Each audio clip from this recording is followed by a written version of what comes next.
Champion चांदी का चम्मच लेकर पैदा नहीं होते, वो तो कांटों से खेलते हैं, धूप में जलते हैं, रेत में झुलसते हैं, कमजोरी को अपनी ताकत बना लेते हैं। महिला अंडर 19 T20 वर्ल्ड कप जीतने वाली भारतीय टीम की तकरीबन हर सदस्य की कहानी ऐसी ही है। इन खिलाड़ियों की मेहनत का जश्न रविवार को सारे भारत ने मनाया। जैसे ही भारतीय टीम ने फाइनल में इंग्लैंड को हराया, सारे देश में दिवाली सा माहौल हो गया। चारों तरफ खुशियां ही खुशियां। हम यहां भारतीय टीम की ऐसी ही 5 सदस्यों की कहानी लेकर आए हैं जिनकी जिद, जुनून, जोश और जज्बे ने भारत को चैंपियन का रुतबा दिला दिया। कहानी की शुरुआत टीम की अगुआ यानी कप्तान शेफाली वर्मा से। शेफाली वर्मा आज की तारीख में भारतीय क्रिकेट में जाना पहचाना नाम है, लेकिन बहुत कम लोगों को मालूम है कि क्रिकेटर बनने का सफर बहुत ही मुश्किल रहा है शेफाली का। इसके लिए उन्हें न सिर्फ मैदान पर पसीना बहाना पड़ा, बल्कि समाज के ताने भी सुनने पड़े। शेफाली बचपन से ही क्रिकेट खेलना चाहती थी, यह क्रिकेट का शौक था, और जब पिता ने यह देखा तो उन्हें अपने शौक की याद आई, क्योंकि शेफाली के पिता संजीव ने भी कभी खुद इंटरनेशनल क्रिकेटर बनने का सपना देखा था। जब बेटी में क्रिकेट के लिए दिलचस्पी देखी तो उन्होंने इसके लिए प्रयास शुरू कर दिए। बेटी को क्रिकेटर बनाने का पहला प्रयास उन्होंने घर में ही शुरू किया और घर में ही बेटी को ट्रेनिंग देनी शुरू कर दी। जब शेफाली 8-9 साल की हुई तो यह समझ में आया कि अब बात क्रिकेट एकेडमी से बनेगी, घर से नहीं बनेगी। शेफाली के पिता यानी संजीव अपनी बेटी को लेकर के क्रिकेट एकेडमी पहुंचते हैं। वहां फिर मुश्किलें। क्रिकेट एकेडमी चलाने वाले कोच कहते हैं कि उनके पास लड़कियां नहीं हैं, सिर्फ लड़के ट्रेनिंग करते हैं। ऐसे में लड़की को ट्रेनिंग देना उनके लिए मुश्किल होगी। शेफाली के पिता निराश होकर घर लौटते हैं, लेकिन हार नहीं मानते, बल्कि वह शेफाली के बाल काट देते हैं। 9 साल की उम्र में शेफाली लड़कों की तरह दिख रही होती हैं, क्योंकि उन्हें क्रिकेट खेलना था। इसके बाद क्रिकेट एकेडमी भी उन्हें अपने यहाँ एडमिशन दे देती हैं। शेफाली की उसके बाद से जो उड़ान है उससे दुनिया वाकिफ है। एकेडमी में एडमिशन मिलने से इंटरनेशनल क्रिकेटर बनने तक का जो सफर है उससे दुनिया वाकिफ है। और आज हकीकत यह है कि शेफाली देश की पहली महिला कप्तान हैं जिन्होंने भारत को किसी भी कैटेगरी में वर्ल्ड चैंपियन बनाया है। शेफाली के बाद बात अर्चना देवी की। अर्चना ने इंग्लैंड के खिलाफ फाइनल में 2 विकेट झटके और भारत को जीत दिलाने में अहम भूमिका निभाई। लेकिन जब हम इनका सफर देखेंगे या जीवन देखेंगे तो उन्होंने बहुत कष्ट सहे हैं और एक तरह से बहुत ही इंस्पायरिंग लाइफ रही है। उनसे बहुत सबक सीखा जा सकता है। अर्चना जब छोटी थी तब उनके पिता का साया उनके सर से हट गया। उनके पिता को कैंसर था और इस वजह से वह दुनिया छोड़ गए। कुछ वक्त और बीता कि भाई को सांप ने काट लिया और भाई भी साथ छोड़ गया।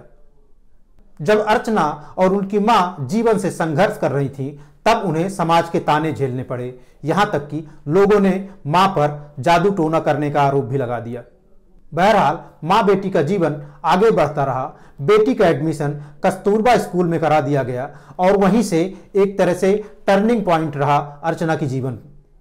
इस स्कूल में अर्चना को पूनम गुप्ता नाम की एक टीचर मिलती हैं जो यह देख पाती हैं कि इस बच्चे में खिलाड़ी बनने के गुण हैं और वो उसे सिखाने के लिए ट्रेनिंग सेंटर ले जाती हैं। जब अर्चना को ट्रेनिंग सेंटर ले जाया गया तो समाज या रिश्तेदार फिर सामने आए और तरह तरह के आरोप लगाए जाने लगे।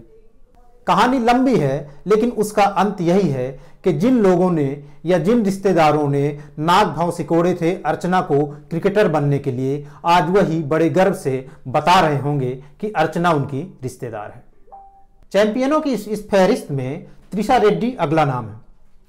त्रिशा रेड्डी के लिए उनके पिता ने जो किया वह बहुत कम लोग कर पाते हैं। त्रिशा रेड्डी के पिता होटल में फिटनेस ट्रेनर का काम करते थे, लेकिन जब उन्होंने देखा कि उनकी बेटी में एक खिलाड़ी बनने का, एक क्रिकेटर बनने का गुण है और वह उन खूबियों में से भरी हुई हैं जो एक क्रिकेटर के लिए जरूरी हैं, तो उन्होंने अपना फोकस बेटी पर कर दिया। त्रिशा के पिता ने पहले तो नौकरी छोड़ी और उसके बाद अपना जिम आधी कीमत पर बेच दिया। इतना ही नहीं, वह सिकंदराबाद शिफ्ट हो गए ताकि बेटी को ज्यादा आसानी से प्रशिक्षण दिलाया जा सके। लेकिन कहते हैं ना कि मुश्किलें अगर इतनी जल्दी हल हो जाएं तो फिर बात ही क्या है। क्रिकेटर बनने का सपना अभी भी पूरा नहीं हो पा रहा था और इसके लिए त्रिशा के पिता ने वह किया जो बहुत कम लोग करते हैं। त्रिशा के पिता ने अपनी 4 एकड़ जमीन बेच दी ताकि वह वो सारे खर्च उठा सकें जो बेटी को क्रिकेटर बनने के लिए लग रहे हैं। आज पिता ही नहीं, त्रिशा पर सारी दुनिया गर्व कर रही है। भारतीयों को जो उसने सम्मान दिलाया है उसके लिए जितना भी धन्यवाद कहा जाए वह कम होगा। अगली कहानी सौम्या तिवारी की। सौम्या तिवारी जिन्होंने फाइनल में 2 विकेट झटके। भोपाल की सौम्या की कहानी कप्तान शेफाली जैसी ही है। जब सौम्या के पिता ने यह देखा कि बेटी में क्रिकेटर बनने के गुण हैं तो उन्होंने भी वही किया। पहले घर में कुछ ट्रेनिंग दी, उसके बाद एकेडमी का रुख किया। जैसी परेशानी शेफाली को आई थी वैसी ही सौम्या ने झेली और एकेडमी वालों ने पहले ही उन्हें मना कर दिया क्योंकि एकेडमी में लड़कियां नहीं हैं। बड़े मान मनौवल के बाद सौम्या को एक एकेडमी में एडमिशन मिल गया और जब वो एकेडमी में अभ्यास करने लगी तो वहां लड़कों का ग्रुप उनका मजाक उड़ाता। यह मजाक उस दिन खत्म हुआ जब लड़कों के ही एक मैच में सौम्या ने 2 विकेट झटक लिए और महिला अंडर 19 T20 वर्ल्ड कप के फाइनल में भी उन्होंने 2 विकेट झटक कर बताया कि जो सफर शुरू हुआ था वह इतनी जल्दी थमने वाला नहीं है। यह सफर लंबा जाएगा और अभी और बहुत सारे खिताब सौम्या भारत को दिलाने वाली है। भारत के चैंपियन बनने का जिक्र और जश्न कोच नूसीन अल खदीर के बिना पूरा नहीं हो सकता।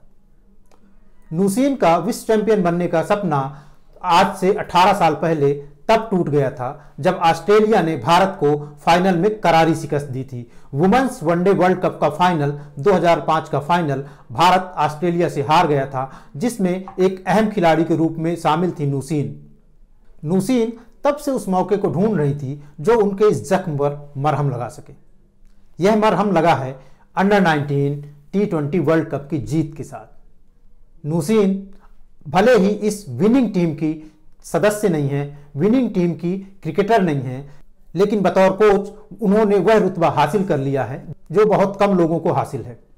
नूसीन इस जीत के साथ ही रोजर बिन्नी, लालचंद राजपूत जैसे उन चुनिंदा भारतीय कोच की लिस्ट में शामिल हो गई हैं जिन्होंने अपनी टीम को वर्ल्ड चैंपियन बनाया है। न्यूज 18 हिंदी ओरिजिनल्स के इस वीडियो में फिलहाल इतना ही। मुझे विजय प्रभात को दीजिए इजाजत। अगले वीडियो में कुछ अच्छा लेकर, कुछ नया लेकर फिर मिलते हैं।